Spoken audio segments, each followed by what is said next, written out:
Собранието на доверители на Фени одлучи стечајот на комбинатот да се спасува со план за реорганизација. Го задолжија стечајниот управник Мирослав Анастасиевски од една и банките доверители од друга страна најдоцна за 45 дена да направат план како Фени да продолжи со работа. Кој план ќе биде прифатен ќе зависи од собранието на доверители. Финансиските извештаи на Фени од 2012 до 2017 година покажуваат негативен тренд, но фабриката може да продолжи со работа, рече Анастасиевски.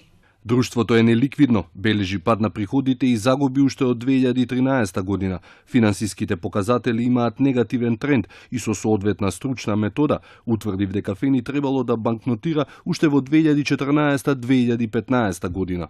Одлуката за рестартирање на производството според синдикатот на вработените значи реален почеток на стечајната постапка по сите досегашни административни попречувања. Одлуките што се донесоа одат во насока на забрзување на решавањето на статусот на Фени Индустри како стечаен должник во моментов и мислиме дека тоа што денес се договора ќе го испочитуваат тие што ја превзедоа врската и што им ја наметнаа доверителите и дека паралелно со работењето на Фени под закуп ќе се терат и стечајната постапка и дека на крајот ќе заврши онака како што сите посакуваме со сиот број на вработени, со солидни плати и Фени Индустри брзо да се реши статусот трајно.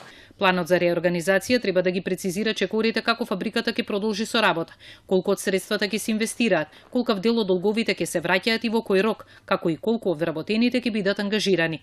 Комбинатот Фени во меѓувреме даде на подзакуп на швајцарскиот фонд Foss Asset Management за 1,2 милиони евра месечно.